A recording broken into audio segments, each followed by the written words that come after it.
out of life. Go out to a movie.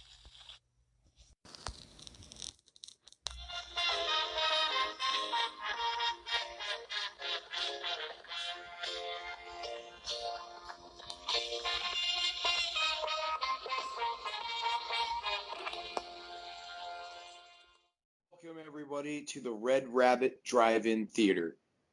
And with yours truly, Mick Sawyer, and my illustrious co-host, Slinky Giallo. Word. Happy New Year, everybody. Happy New Year. Yes, we're doing this on New Year's Eve. Yeah. New Year's Eve. New Year's Eve. So, are you as excited about doing this episode as I am? Dude, I'm geeked out. I was in the car, like, freaking out. You know, it's I have this thing I call movie Tourette's, and when you and I, like, when we talk about movies and stuff, the whole time I'm in the conversation, like I'm with you, but then all of a sudden, can you do that, Dad? Like, that shit pops out, and I swear I can't help it, man. I'm seeing a specialist, and he's all pissed off at me too. No, I'm not. So, but tonight, yeah, man, tonight's a good one. Well, they're all good, but Everyone I was raised on this movie, and I think you were too. This one is just specifically special to us, like, because we're just such. I mean, it's like, I know I say this almost every episode we've done so far, but we're such massive fans of this movie.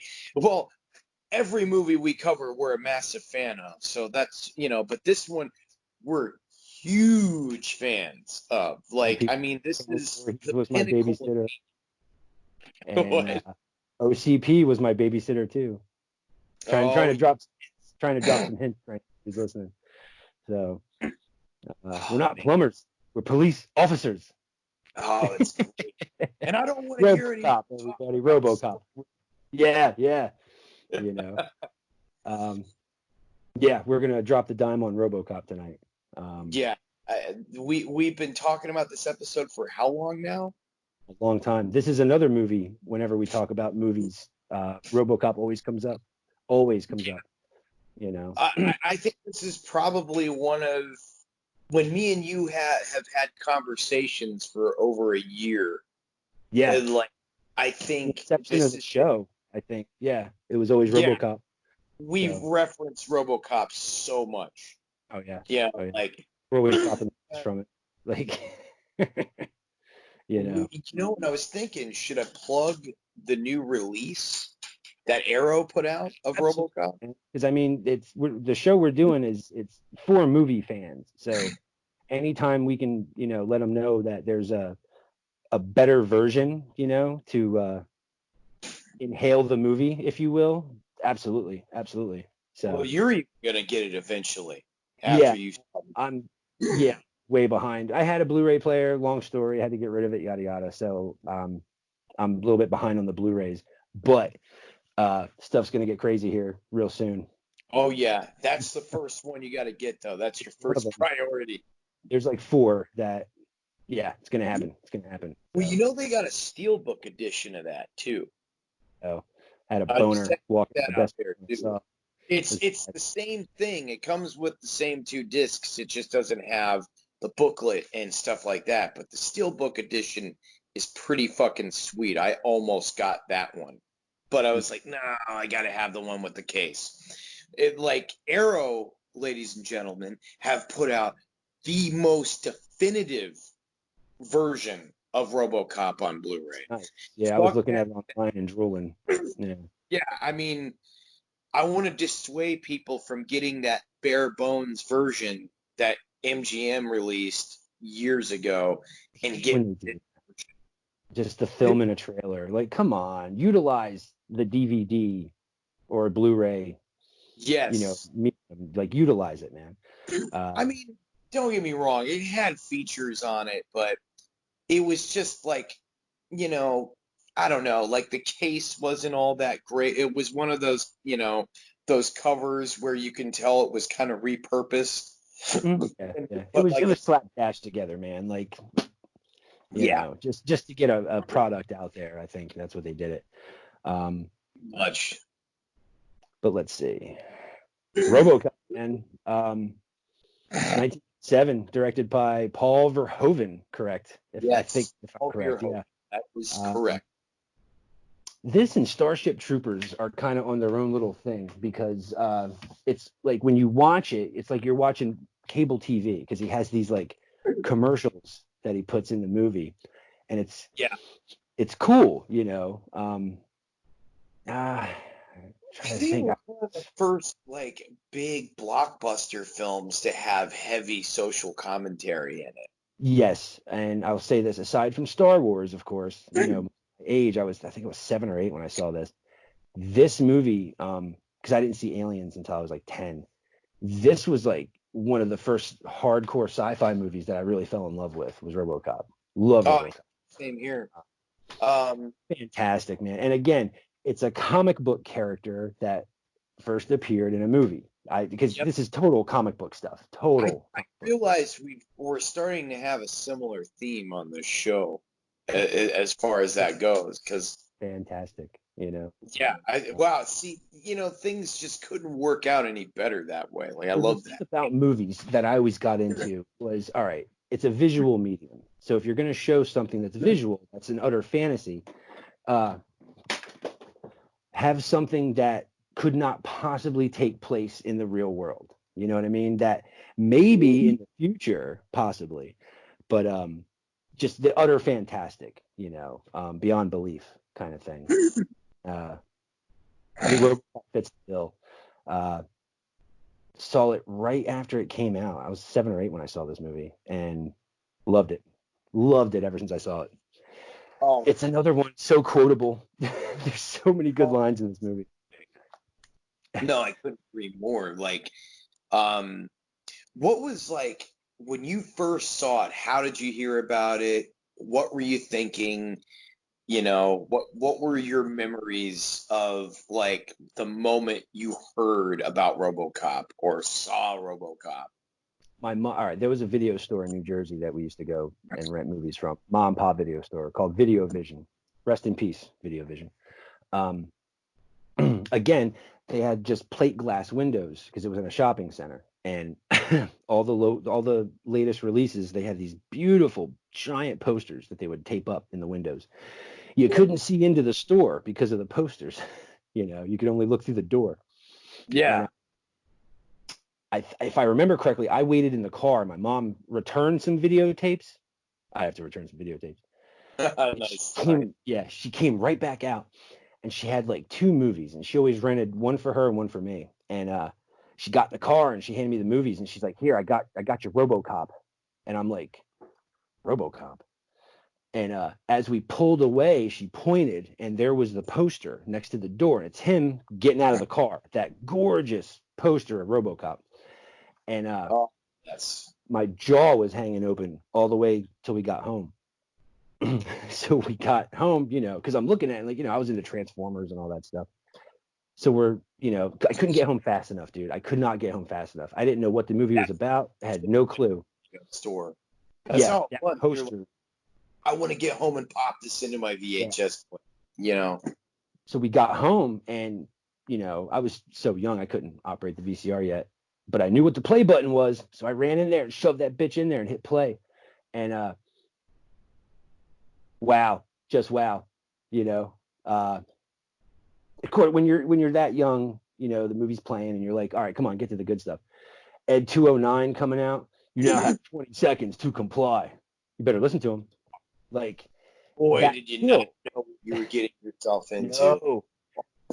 Once that first kill happens, that Ed 209 just decimates that guy in the boardroom, it's like that's the top of the roller coaster. And then it's just a fucking ride after that, RoboCop, especially when you're a kid. When you see that movie as a kid, you're the whole time your mouth's hanging open, your eyes are the size of saucers. It's really cool. And it's like, you know, again, it's a tragic story. It's a revenge story because, you know, he's a machine. He's not supposed to have memories or, you know, emotion, be able to recall, you know, his own death. And that's another thing that made this movie pretty cool because he remembers his own death. as Alex Murphy. And yeah, there's a lot of cool shit about this movie, man. Like the stop motion is really well done in the movie. I mean, you can tell it's stop motion, but it has that charm. It has that charm. Yeah, I was gonna say there's never gonna be a day where I'm gonna be like, oh, that's kind of dated. I'm never gonna say that. No. You know. Other movies maybe, but this one, this one's on point, man. It really is. And the story, again, it lends itself to sci-fi fantasy. Old Detroit is in ruins, and this corporation is trying to build a better city on the ruins of Old Detroit. And they want to try cyborg law enforcement. Yeah. What could go wrong? What could go wrong? You know? Yeah, exactly. Like Ed 209, cool as hell looking, but had a few glitch. You call this a glitch? Like, yeah. You know, I have it on right now. I just have it turned down because Life in the big movie's so city. good. Yeah, see, there's so many good one-liners in this movie. Man, but I don't know. And then Peter Weller, oh man, and the cast is on point in this flick. Like everybody is perfectly casted. You know, Dan O'Herlihy. I can't think of what's his name, Dick Jones. I can't think of the guy who Ronnie Cox. Is Ronnie Cox? No, that's not him. Yeah, Ronnie Cox, Ray Weiss, and so Smith. He'll always be Clarence Bodiger, man. We talked about this the other night. That's right. I love him as Red. Love him. But he's always Clarence Bodiger at the end of the day. Now my girl will always know him as Red. Yeah. And every time she'll put on that 70s show, I'm like, oh, there's Clarence Bodiger. Every time. Like, it's just say that too. He's forever going to be that character to me. Mm-hmm. It's never gonna change. Like you know, yeah, the cast is fucking spectacular. And I think, like, I want to say that I rented Robocop, but I don't think that's the case, because I remember, like, my dad getting it for me on VHS, because I vividly remember seeing Robocop, like, looking at pictures of him and thinking he looks so cool. Mm-hmm. Like, it was just such a cool looking character. And I can remember the VHS sitting on top of my VHS player, like in the box, in the blue VHS box that it was in. Yeah. And I just remember, like, but I think they just bought it for me on a whim. Like, yeah, well, you like Terminator, you should like Robocop, you know? Yeah, it falls in that same category. Yeah, science fiction. Yeah. You know, so it's like, I got that, and I do remember instantly falling in love with it. And I watched it like 4 times that weekend, man. It was one of those movies I watched it like twice each day, you know, before we had to take it back. Robocop was in heavy rotation for me during that time period. Like, it was back and forth between Robocop, T2, Predator 2, and of course, like, a whole slew of other Arnold action films, like, you know, and the Lethal Weapon movies and stuff like that. Like, and, you know, like, Die Hard. Robocop I remember Robocop just having a very, very, like, kind of profound effect on me, you know. And, you know, that was my introduction to Peter Weller. It was the first thing that I ever saw him in, was Robocop. Yeah, me too. Which, first thing I remember seeing him in. You know, and he's good because he acts that real cold robot when he's in the suit. Like, he plays it really well. Like, you know, Peter Weller's another one. We should get more credit than he gets, because he's a good actor. I would love to see Peter Weller do more, you know, like he was good in Leviathan. I thought he was excellent in that movie. You know, well, he directed a few episodes of Sons of Anarchy, and he was a character on Sons of Anarchy. And also, he was in one of the new Star Wars movies too. I mean, Star Trek movies, yeah. Um, I'm happy when I saw him. I said, "Oh, it's Alex Murphy." Anyway, yeah. let's. All right. Here's the. All right. One thing I wanted to ask you about this: when Alex Murphy gets killed, what did that? Was that like a shocking scene to you? Because it Oh, was dude, the I violence in this movie is almost over the top. Where I it's was not expecting it to be as violent as it was, and it's weird because I saw oh my, I was about to say Total RoboCop. ooh, I saw Total Recall before it, which is also a Paul Verhoeven film, and I love that that's a movie. pretty fucking Yeah, violent movie too. yeah, it is. But The you know, squibs they use in that movie are so like violent when they explode. Like it's I don't think anything could have prepared you for the violence. No, I want to say I think RoboCop was the first movie I ever saw someone get totally destroyed by gunfire. Yeah. Like he loses an arm. Clarence blows his hand off. Like as a kid, it was holy shit. Like Yeah. Yeah. I mean, it them was GI definitely. Joes shooting lasers at each other. Oh And my God. Yeah. Like, then he um, punches Ann. The black guy punches Ann off the top rail of a thing. So it's like, damn, he just snuffed her. Um, well, she doesn't die, obviously. She comes, but she man, comes in too late, yeah, which dude, like is, she sees it and you're, oh shit, but man, again, that, like, it's that's this movie's brutal. totally, huh? That's just brutal. You get knocked down and you wake up and you see your partner getting fucking blown away. New partner, Like, brand new partner. He was just transferred, I know, I and know. he's Like, got a family because he's talking about his son. Oh, TJ Laser. oh, I've got an interesting fact about that. Ed Newmeyer, the writer of RoboCop, he like he directed that TJ Laser segment. Oh, did he? That's cool. Yeah, Blows a hole in it. I was thinking about it's because Monday, I think it was, when I was at work, I was going through my podcast and I was like, "Ooh, they got an interview with Ed Newmeyer. I'm going to listen to that because you know he wrote RoboCop. How can I not want to listen to that? Like and finding that, and I was like, I know there's going to be something in this interview that he's going to say that I might not have known about RoboCop, and Mhm. of course he did, and that was really cool. No, this movie. Again, I used to watch it over and over when I was a kid, and Oh, I remember I had a Cobra Commander figure that was in like silver armor, and he moved up the ranks real quick to become RoboCop, and he used to just, you know, and then I guess RoboCop was all right in the 80s. If an action movie did very well, 9 times out of 10 they would make a fucking cartoon about it, and they would make toys because Rambo had a cartoon, and I remember Rambo had action figures. Yep. It wasn't until after Rambo 2 came out, though. It wasn't First Blood, because I would have loved a First Blood action figure.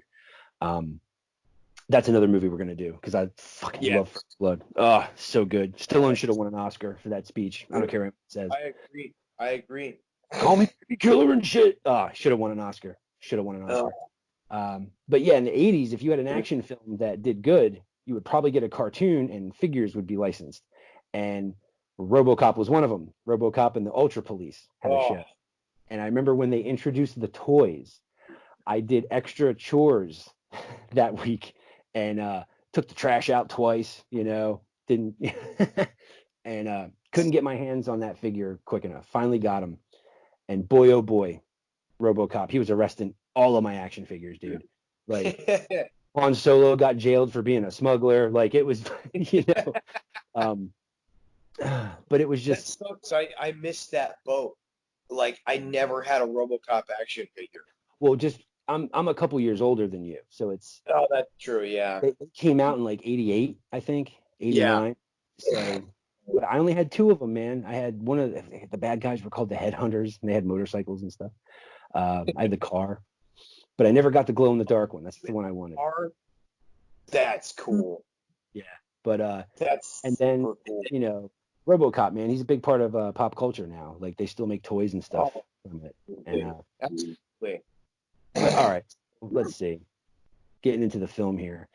Um, the thing, all right, after Alex Murphy's murdered, and they figure, all right, there's enough of him left that they can utilize his brain into this, robotic officer program they have. I love how they play, or I love how they introduce him as Robocop, where the camera is his POV, and you can see Yeah. all the scientists doing stuff to him, like, oh, lose the arm. Well, we can save it. No, lose the arm. And it's I love it when amazing. you. Sorry, I just thought about that part when he's screwing in the helmet, and he's like, ah, shit. Yeah. They screw that grid down, and you see it go, over his eyes. And they even show a New Year's party. And the one scientist is like, "Oh, look, he's awake!" And then she comes over and gives him a Yeah. kiss and all this stuff. Like, it's really neat, how they introduced him in the movie. And then when they do introduce him, it's awesome, man. Like, they don't show him right away. You just see him on a monitor, and like he just turns. So you still don't see the front of him. You just see the back of him. And Yeah. it's so good. And then you hear him walk. The tick, tick, tick. Has So that badass automatic 9mm. Oh God. they show him in the shooting range. The one officer walks by, yeah, fucking gun. That Yeah. gun blew me away. Seeing that fucking man. Oh God, it's I awesome. think about when Bob goes, "You are gonna be one bad motherfucker." Yeah, dude, it's so cool. And just the fact that he spins it. That's one thing he kept from Murphy, where he spins the gun before he puts it into the holster, and his leg opens up. So it's kind of like Wild West when he puts his gun away. Yeah. Like, it's so amazing, man. Like, what a cool character. Spins it like TJ Laser too. Yeah, that's what I mean. He has that recall from Murphy. Like, there's still parts of Murphy in it. Yeah, And absolutely. when Ann goes up to him, like, Murphy, it's you. It's you. The one scientist, what'd you say? All What'd you say that- to him? Yeah. What a trouble, officer. I wonder if the listeners can tell if we've seen this movie. I'm telling you, dude, I was OCP babysat me in the 80s, man. Like, I was a product of OCP and Cyberdyne Systems. So Jones was cooking me macaroni and cheese, man, putting hot dogs in it. But like, it's just a fantastic movie, and it lends itself again to it's the hero's journey, kinda, but I love revenge stories, man. I love them. And I do too. I've always been a sucker for good revenge stories. It's just always I love a good revenge story, and I think RoboCop is one of the best revenge stories like ever made. The other thing too, this is something you told me, but that episode that episode of with Ed Newmeyer that I listened to, he'd said to Paul Verhoeven, he was talking about like how it was on set, and he said that was one of the most contentious, just chaotic sets that he's ever been on. Like, and Paul Verhoeven was very, very confrontational. If you didn't get a scene right, he was fucking chewing you out. And but like he asked it, like he gave him a bunch of Judge Dredd comics. Yes, I was going to mention that. Go ahead. Yeah. Like, and he came back to him and said, "Okay, I understand what we need to do now." Yes, Because that's right. at first, I guess evidently Paul Verhoeven didn't completely get what the vision was of the film. Well, I think he spoke like broken English at this time. Like, he wasn't very, I'm not sure where he's from, but yeah. Apparently a pretty tough guy too. Like, He's in like the James Cameron school of filmmaking, where it has to be perfect, which I get it. I get it, man. I totally get it. So James Cameron, Stanley Kubrick school, because they 200 kind of stuff know like that. being really intense. Remember, they have a vision. They have a way it looks in their head. So, even if it's somebody else's vision, they want to make sure that they produce that as well as they possibly can. Mhm. And You can break I just every thought, bone in your arm. Sorry. The Tourette's. I just, The I Tourette's. just, I always thought it was cool that, that little piece of tidbit was in there, and I'm like, oh, like it's definitely true because it's also in the did you know section on IMDb Mhm. too about So, Judge Dredd being an inspiration for RoboCop. and what's funny is this is the second film that we touched on where Sam Raimi wanted to do a shadow film, but he couldn't because of, red tape and whatever. And Oh, that's Paul right. Verhoeven wanted to do a Judge Dredd movie, but he couldn't because of, I think, licensing or whatever it was. That's right. So they created RoboCop, and the similarities are right there. I mean, RoboCop is, an agent of the government, Yeah, and so the similarities are right there. But it's pretty neat that, yeah, it is. It's the second film that, that's you know, interesting too because could you imagine like what a Judge Dredd movie like let's just say hypothetically speaking 80s and Judge Dredd movie. Ooh, yeah would have been kind oh of cool. man. Well, let's just even say Paul Verhoeven got the gig with the Stallone movie. I guarantee you It that would. Judge Dredd movie would be so much better I if think Paul. Stallone had his helmet on a lot more. Yeah, Uh, he probably would have him wear the helmet more.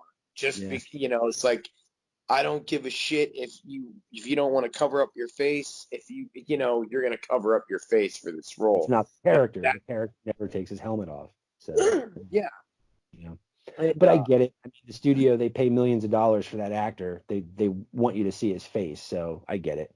Um, I but get it too. But it's yeah, just it's like that's Dread, man. Dread doesn't take the helmet off. You never take know, but the helmet off. keep it on.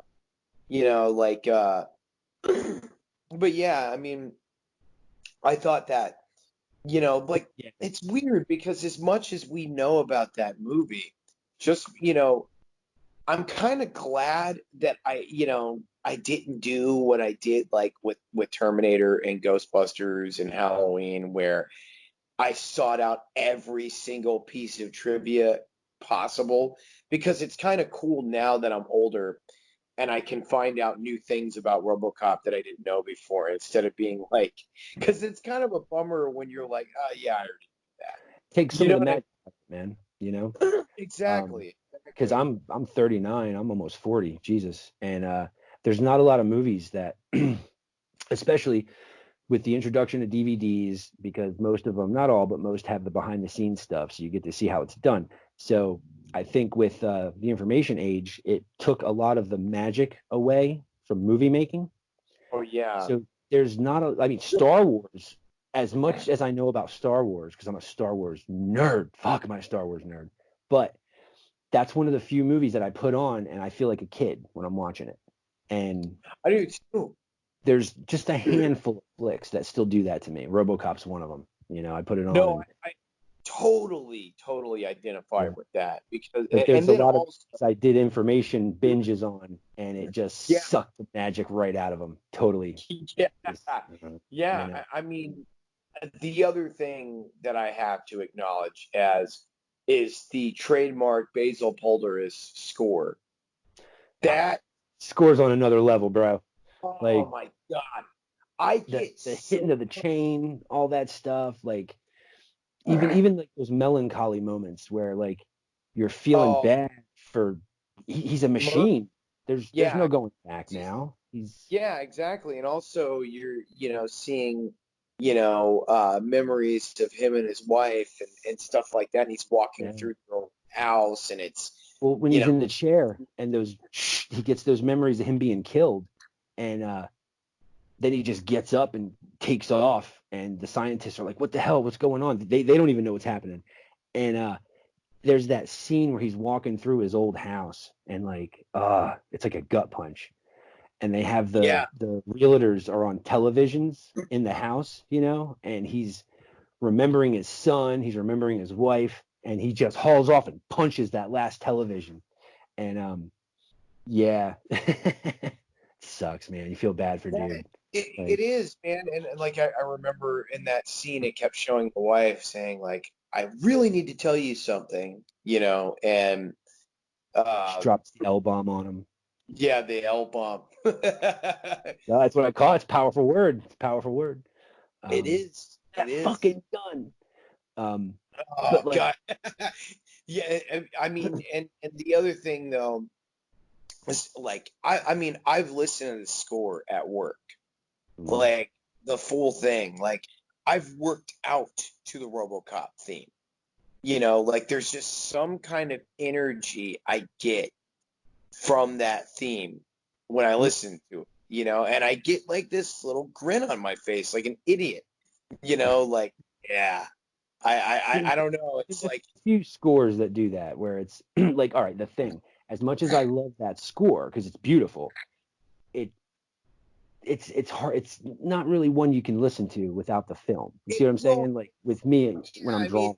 no, that's true, and it's not one where it connects with you, but it doesn't. It connects with you on a different level. Like Yeah, the yeah. RoboCop theme is one of those themes that connect with you a lot, like Darkman, Yes. where when you're saying like you feel like a kid again, that's a perfect way to describe it because you It's like a know time machine, you know? yeah, and also you think about how as you were a kid you were like, man, I wish I was RoboCop, Dead or alive, without someone with me. realizing without realizing the ramifications of all that then, but like Mhm. just because RoboCop is so cool, man, like, and he's just such a great character, and not to mention the fact you've got a solid score, and Mhm. then you have a great surrounding cast too.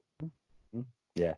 That's why it stinks when they say, oh, directed by, and they give the credit to one person. I understand there's credits in film, but like, dude, it took an army of people to bring that together. Like, No, it's, it's true. you know, I It's mean, as true. much as, yeah, as much respect as I have for directors, I think they're given a There's a little bit lot more of credit. moving parts in Yeah. a film, like, It takes the and actors, they have to sell it for one. You have to believe yeah, it, for you know. sure. I mean, Um, RoboCop is one of those movies again, which might we might sound like a broken record, but like there's Drop it. not there's It's not a it's good. performance. There's not a weak performance. Like there's not one single weak link in that film. I cannot think of one actor. Everybody's solid in the movie, you Yeah. know. And one thing after the scientists, put them together and they unveil them, the series of events that he, intervenes that night, that one night they show him going on patrol. He he thwarts the liquor store robbery. I mean, yeah, the place is destroyed, but he still stops the gate, clotheslines them, and all this shit. Uh, that girl who's gonna get mugged and raped in the alley. That one stuck with me for a long time because it's like he shot that guy in the dick through her skirt. I think that was the first.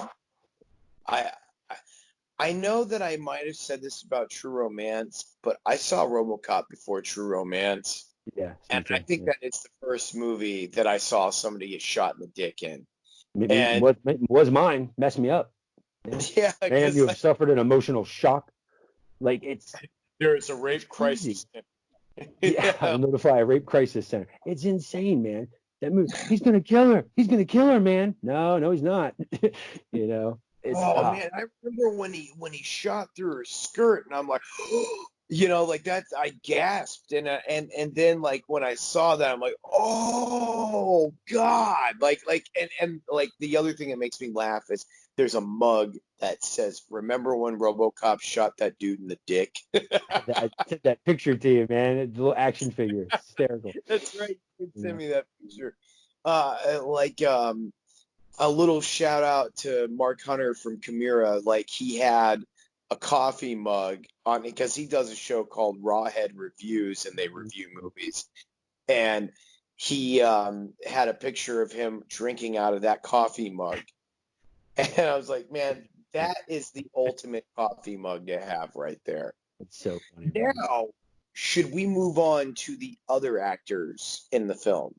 We can. I just want to give a big shout out to Peter Weller because I'm a big fan of Peter Weller, man, and it's because of this movie. Like, he's so cool. Love Peter Weller And too. again, whenever I see him, I just picture him in that shell, and you know, your move, creep. Uh, You know, got it. Yeah, Peter Weller, you have captured the hearts and minds of so many people. you know? We're all very, very grateful for your Yeah, existence. Like, thank you for being RoboCop, brother. Thank you for being Robo. yes, you've changed a lot of nerds' lives. Yeah, absolutely. So all right, let's see. Nancy Allen. Let's move on to her. Nancy Was it Allen, Weather and Dress to that was Kill? She's yeah, awesome. Dressed to You Kill know, with directed by Brian De Palma, Palma, which that's right. I tell you, I watched that movie earlier this year with Lacey, and, like, because I remember it was in the morning time, and I don't know, I think I might have been sick or something, and because I got up super early, and the baby had only been home for like a month or whatever, Mm. and she came in there and she like cuddled up with me on the couch. She's like, "What are you watching?" I'm like, "Dressed to Kill." I've never That's a seen it. crazy movie. It's considered an American Giallo by some. Oh, that's right. You told Yeah, me that. that's right. And That's right. Michael Caine's in it, Yes, and yes. that was another James reason why I Dickinson. watched There's a it. lot of people in that movie. Yeah, yeah. What was cool though is she sat down. She watched the whole thing with me. She Which does is not normally watch movies like that with me. Like, she's usually like checking out, but that movie, it's kind of hard not to get into that movie. Sorry, sidetrack, but no, it's it's very engrossing though. It's a weird movie though. Like, it's really weird atmosphere. Dressed to no, Kill, but it's it good. totally is. It totally is, and Mayor's that. ass goodbye. Sorry. But I mean, that's not my introduction to Nancy Allen. I almost said that. Like, no, no, my brain is warped. My introduction to Nancy Allen was 100% RoboCop, Okay. and she was also what, like, and I feel bad because you know how I've always told you I've got a short list of like female badasses. Mm-hmm. Nancy Allen is on that list, and I She's a tough just, broad in RoboCop, man. yeah, and I always Yeah. forget to mention her. You Yes. like I love her. Love her. like, and God, that's not saying that she's not memorable. It's just, my brain gets scrambled, and So from many movies, man. So many movies. You know. yeah, exactly. My brain is like a fucking computer when it comes to that, Mine's a and steel trap when it comes to certain ones. So well, absolutely. that's what's great with you though, is you totally understand that. You're the only person that I know where your brain works the same way it does as mine does when it comes to movies. It's just My like, short term is gone. Like, Liz will tell me to take the trash out, and I'm like, yeah, okay. And 6 hours later, you know. But you want to know a line from RoboCop? I'm your dude. Like, it's just, right. you know. So I can give you a sweet RoboCop reenactment. right. Look at my action figures, man. This is how RoboCop took out. Yeah. You know, Give I'm him a not arresting you anymore. Ah, yeah, I mean, I always think about that part when her character gets introduced and Murphy's in the station and gum, so beats cool. the shit out of that guy, and then and then Peter Weller's like, it's pretty neat. That was- Good stuff, man. You know, and she's uh, one. She can pull off the short hair. I'll say that because yeah, it's just she can. that real cute face, you know. So she can pull off the short hair. Yeah, Um, actually, I'll drive. I like to drive when I'm breaking in a new partner. yeah, it's awesome. Kerwood Smith. Kerwood Smith. Oh yes. What haven't we? Well, nobody's heard us say it, so what's there to not? Yeah, he's one of those guys. It's like I'll throw him up there with Jack Nicholson in Batman. When he's Yeah. on screen, you don't know what he's gonna do next. So to me, he's one of those characters where it's like he's so bad, he's so like devilishly bad that you kind of want to see what he's gonna do next because he is charismatic in the film, like as a Oh my bad. God, yeah. Like, I You know, never understood why Kurtwood Smith's career didn't go in this upward trajectory where he should have been like you've seen him in a lot of other big movies, He's but he one of had those small guys where you don't know his name, but you see him in everything, you know. But yeah, he's like been a household name, man. Definitely. yeah, I mean like he kind of had a resurgence with that 70s show, like so it's like it's kind of cool because now he's known for playing two Yeah. very, very popular characters, one in movies and one in television.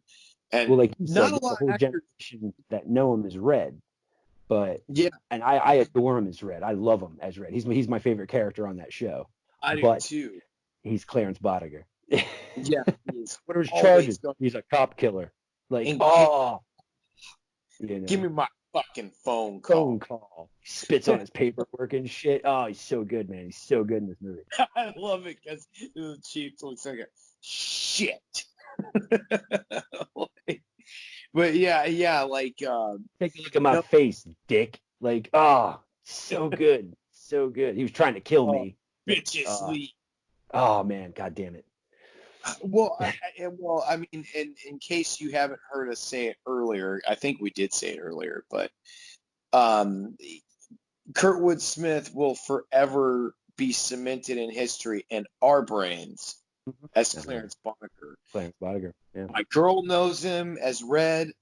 We know him as Clarence Boddicker. That's I remember just the first time I watched that 70s show with, it doesn't matter. And I said out loud when I saw him, I said, fucking Clarence Bodiger. And the person I was with yeah. was like, who? And I'm like, Robocop, damn it. And, Clarence settled down, had a family. Okay.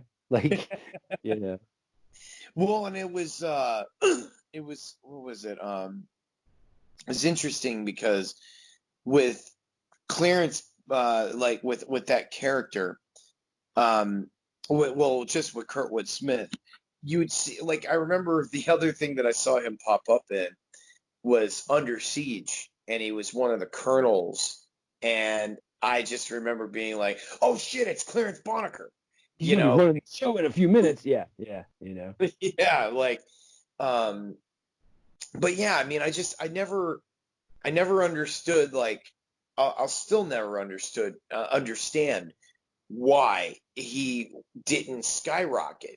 He played one of the most memorablest villains of the 1980s, and on top of it, he's one of those few actors, which also is interesting because Larry Drake is another person that has played two very popular characters, one from a TV series and one from a movie. They can turn it on. And that's a sign of a good actor, man. Like, that's why Yeah. I have no love for Nicolas Cage. I hate Nicolas Cage because he can't turn it on. There's no on switch. It's always Nicolas Cage.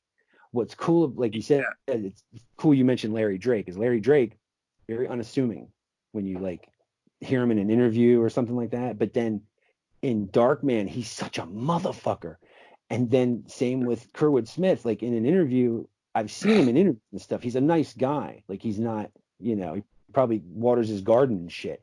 But then in this, he can like turn it on where he's just so goddamn despicable. Like you want to reach through the screen and shake him, Him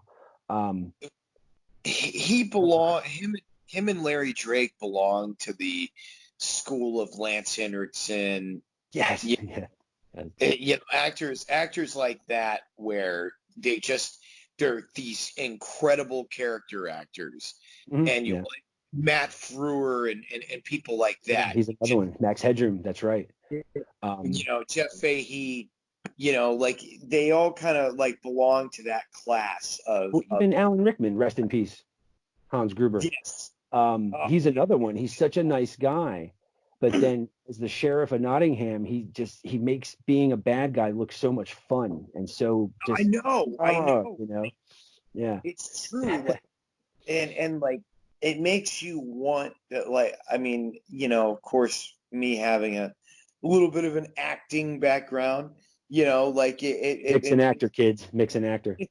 I'm an actor. Yes, I'm an actor. He's good. You do the same thing. Like you're real personable and shit right now, but in that fucking movie, dude, I want to reach through the screen and punch you in the face. Like you're such a you can act like such a dickhead in that role, and it's really good, man. It's really good. So bravo, hats off to you.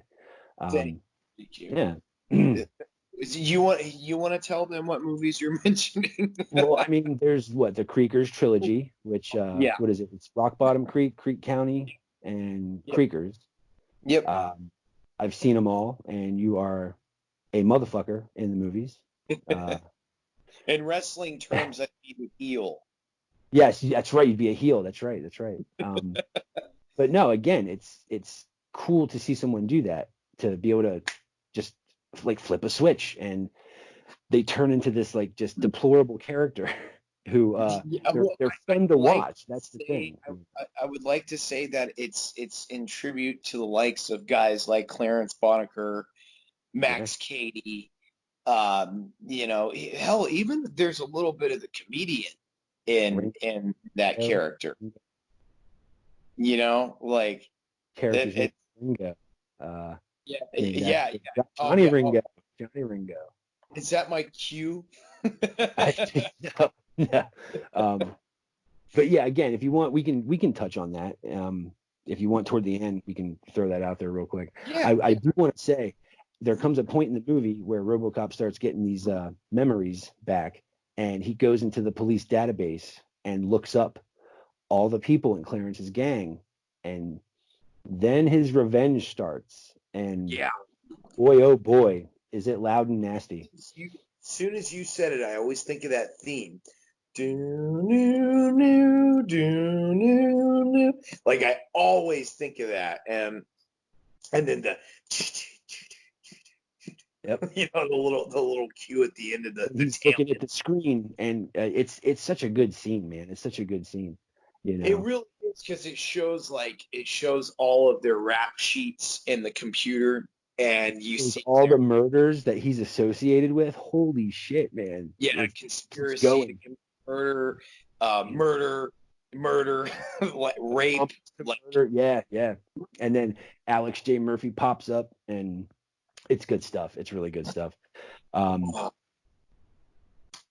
trying to say one of the best parts, I think. The job of making him menacing too, like all the and then like all of them, collectively. Obviously Kurtwood Smith like stood out among all of them, but him and and I can't not mention Ray Wise. I just can't. I love Ray Wise, man. He's such a cool actor. I really dig him. He really is. This was my first introduction to him, and then when I really got to see him shine was in Twin Peaks when he played Laura Palmer's dad. That's what I will always know Ray Wise for, is Laura Palmer's dad. Leland Palmer. He'll always be Leland Palmer to me. Leland Palmer. That's right. Yeah. He will always be forever known as Leland Palmer for me. That's what I saw him in. That was my introduction to Ray Wise. And I remember, it's interesting. When I saw Robocop for the first time, I was like, oh my God, because even as a kid, I had that savant type of brain. There was an actor that I really liked. I made it a point to find out what their name was. And this was pre-internet, kids. Dude, this was like going to the library, looking at like movie books. And I remember going to the library, checking out a book about makeup from Dick Smith. And then I saw an interview with Tom Savini, and Tom Savini mentions the same book from Dick Smith. And I thought that was so cool that Tom Savini and I read the same book. And then I checked out Tom Savini's book, Grand Illusions. And it's awesome, man. It's awesome. I love. No, that is awesome. Like, I don't know if it was that same book, but I remember when I went to the library, there was a book with Michael Myers from Halloween 4 on the cover of it. And might have been the same book, just a different cover. Really? Okay. Yeah, could be. Because I remember like it did even a cover piece on Halloween. And I just remember thumbing through that as a kid, and I remember every time I went to the library in elementary school, I just checked out the same book every time. I never grabbed anything else. It was that. Because that was when I started developing my obsession for Halloween, and I remember for some odd reason I thought Robert Duvall played Dr. Loomis at the time, because like it was weird because Donald Pleasance and Robert Duvall have a slight resemblance to each other, especially when you They're give both Robert. fantastic actors too, you know. Yeah, well, and they were both in THX together. If you would have told me that back then, it would have blew my fucking mind. Like, Yeah. oh my god. You can tell we're movie fans because we're aware of THX 1141. Yeah, I think that's exactly. it. 1140. I think that's the number.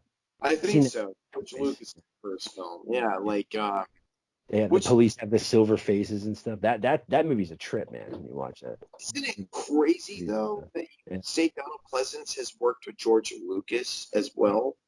Blowfield, man, gets around. Yeah, absolutely. All right, so we're at what the 50 minute mark here. So let's see. Okay. I don't know. I just want to say the one liners in this movie are on par with Darkman. Almost every Oh, the script is a one liner that you can blurt out. Uh, to another RoboCop fan, they'll know exactly what you're talking about. You know. Let's see. I want to say the end of the movie is insane, where you know shit starts going bad for Clarence and his fellas. Um, and it's to the point where you start to think he might be outnumbered, man, because they got those crazy guns. Dick Jones let him into the arsenal, so oh they yeah, have 50 free cal. reign. Yeah, the 50 cal gun. Whew, man, um, when they go to the steel factory and he's all messed up, and she brings him baby food, um, and you think he's going to eat it, and he doesn't. He uses it at target practice, and I don't know. She brings him that drill. He drills those giant bolts out of his head. He pops that bucket Okay, off. yeah. And it's cool to see him because you're like, there's Murphy. There's Murphy. Yep. Like, his face is all still there. Um, the fight with Ed 209 in OCP headquarters, that's crazy. So great. Yeah, then he goes to arrest Dick Jones and he can't because that's one of the what is it? One of A great scene. I yeah, love that one of his scene. objectives that they keep hidden. You don't know what objective number 2 or 3 is, and Yeah. that's when you see it. He cannot go against or whatever an OCP officer or I'm director, not whatever. Uh, um I thought, man, he fucked Dick Jones. I mean, not Dick Jones. He fucked Clarence Boddicker up in how that many scene. He plate threw glass him, windows did he throw him through? Like 4 or 5? I think, like 3 or 4 I at worked least. through Dick Jones. Psh, so good. Dick Jones owns the cops. Dick Jones owns OCP. Oh, that's so great. Oh man, it's awesome. And then shouldn't we move forward to Ronnie Cox? Oh, you hate, and another great actor to where you hate him in this movie. He's such a slime ball. You know what I mean? Oh, But he just plays it up. And Miguel, I can never remember his yeah, name. we're going to touch on Miguel Ferrer too. Yeah, Absolutely. he's so good in this movie, man. He really is.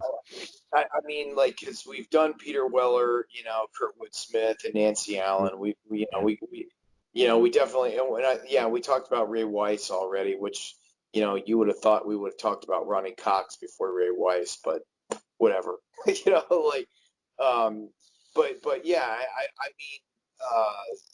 mean, yeah, dude, Ronnie Cox, uh, other also known for playing the police chief in the Beverly Hills Cop Oh film, yeah, that's or at right. least the first two, and also people from would also know him from Deliverance.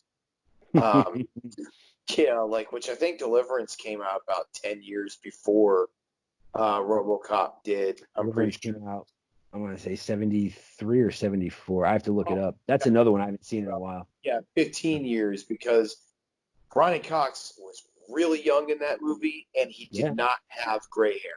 No, he's the guy that does the dueling banjos with the inbred kid. Yep, He's the one that that's plays the right. guitar.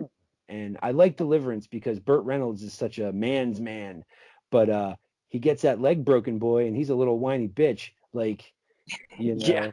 know, no, that's another solid movie. It's fucked up, but it's a solid movie. Oh, Um, yeah. It makes you not want to go camping ever again. Sean, Ned Beatty. Yeah, you know. Man, yeah, like yeah, and I remember, But but no, yeah, Ronnie Cox. What is it? dude, Well, no, it's all good. Rabbit trailing off. yeah, that's true. When he sends Clarence to go kill Miguel, it's awesome, but it's like it's fucked up because he has a little CD that he burns just for him to play, just to fucking twist the knife before he gets killed. Like, whoa, what a dickhead, what an asshole. You Really good insulted stuff. me, and you insulted this company with that bastard creation of yours. Oh my god, it's so good, so good. God, it's so great, especially there in the bathroom, and he says, "But there is always respect." And Oh man, it's such a good line. You just fucked with the wrong guy. Oh, it's so great. So good, man. And He's a great character, man. Like it's not a weak performance in the movie at all.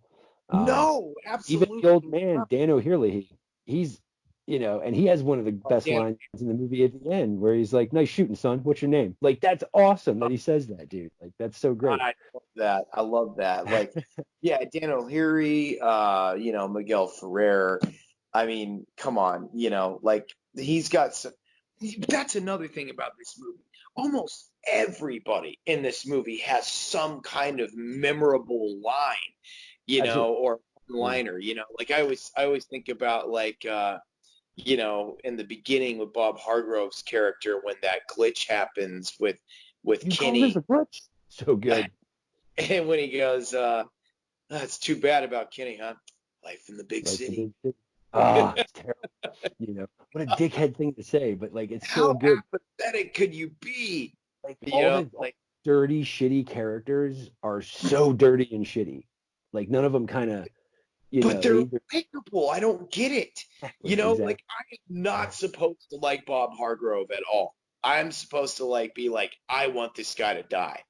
And when he did die, I'm like, no, because I think you have an attachment to Bob Hargrove because he was the developer of the Robocop system. Yeah, so you're like, no, that's basically like Robocop's robot. Dad, kinda. Yeah. Like it's everybody's so juicy in the movie. You're just like, ooh, So it's totally true. Like, but I mean, I don't really care for Bill that much, like, like I don't think anybody really. I mean, whatever he's paying you, man, I'll double it right now. He's a memorable character. Yes, I'll never take away his performance. Like he's great. It's just you don't like him.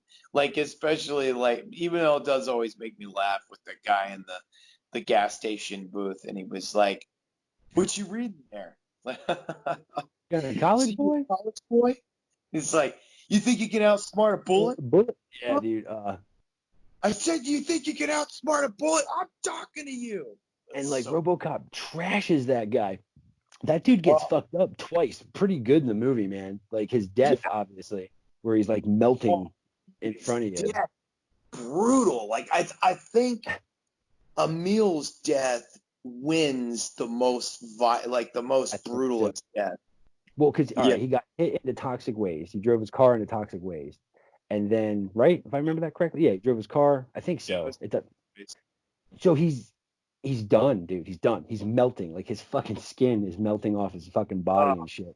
And when they hit him with the car, he just disintegrates, man. Like it's like chunky oatmeal. It's gross. Yeah. Like put that fucking guy out of his misery. And he's smoking.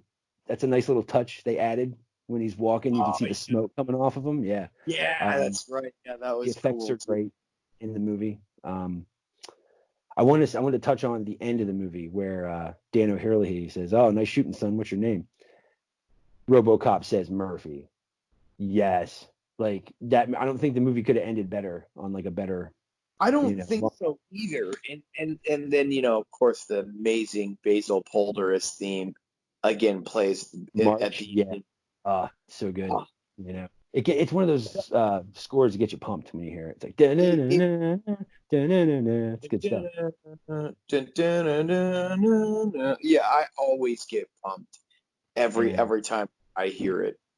But I want to say, because where we at 1 hour mark, so 5 or 6 minutes left. I want to touch on the fact that I think between you and I, RoboCop has a special place in our hearts on just the simple fact that all right, I grew up in New Jersey. You grew up in Florida until I ended up moving down here. What's funny is I had a cat. Yeah. And I remember we got this cat right around the time we saw RoboCop, and my mom was like, "What do you want to name the cat?" And I'm 8 years old, so I'm like, RoboCat, RoboCop, RoboCat," and she's like, Yeah. What's RoboCop's name?" And I'm like, "Murphy, Alex Murphy." And she's like, "Let's name the cat Murphy." So we had a cat named Murphy. That's so And awesome. he was cool, man. He was cool. He's a cool cat. So if you want to tell him your half of that story. Well, I didn't know each other. We only met like a year ago, man. So yeah, and you wouldn't think that we met a year ago the way not at all. Like I'm well, okay. So the interesting thing about that was too, I was thinking about this morning on my way to work, and I was thinking about like, man, that was the only cat I ever really truly bonded with too. And it was a stray cat.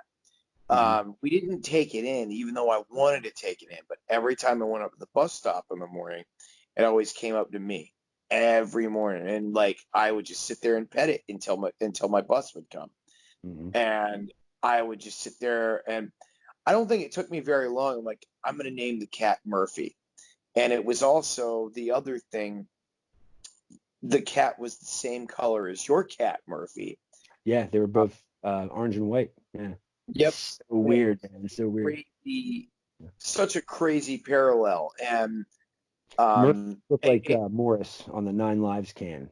That's the best that's what my Murphy looked like. Yeah, he looked like Morris. Or Jonesy from Alien. That's right. I was forgetting about Jonesy, that damn cat. That's right. That's right. Like, and you little yeah, like I remember when I saw it. I mean, like it was shortly after I saw RoboCop 2. Not RoboCop 2, after I saw RoboCop. But and it always came up to me, and I was like, I'm gonna name it Murphy because RoboCop is one of my favorite movies of all time. And unfortunately, the cat died. I remember being really, really bummed about it going to the bus stop, but not to be on such a fucking downer.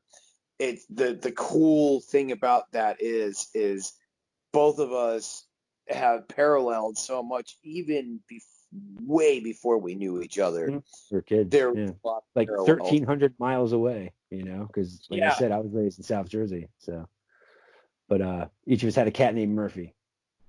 So that blew my mind when we were talking. It's not the only weird parallel you and I. There's lots, but that one was like, whoa, really? Yeah. Yeah. Well, I remember when we were on the phone, we were having that conversation, and both like, seriously? And like I was like, shut the fuck up, dude. Shut up. Yeah, yeah, dude. I had a cat named Murphy. When you told me, like, I had a fucking cat, I had an orange cat named Murphy too, and I'm like, no fucking way, you're lying. Like, it was crazy. It's nuts. But basically, that's another reason why we had to, tell this. We're really stoked. The title, so I wanted good friends, close buddies have always some kind of parallel, and both of us having this rabid love for RoboCop, and then we so much to the point that we named our cats that were the exact same color, after Murphy from RoboCop. Alex Murphy, yeah. So it's crazy, man. So let's see. I'm trying to think, I don't know, man. Said a bunch of one-liners. We touched on the flick. Went all over the place. I don't think that there was. I think we covered a lot I actually. think so. Even the actors we didn't mention, there's just it's it's like a classic 80s sci-fi slash action flick. And Yeah. you and I are from that generation. We were raised on this stuff. So Oh, absolutely. yeah, it's RoboCop. Got deep love for it. So Yeah, we can cover absolutely. the sequels down the road, but we had to get the first one out of our system, I think. Yeah. Well, should before we have our closing comments, like should we tell them what our next episode's gonna be? Yeah, by all means, after you, sir. So honestly, I forgot. So you go ahead. Well, because we have so many things lined up in the pipe. So it's like, Yeah, we do. Well, our next episode, folks, is going to be Dread because it's oh God, I can't wait.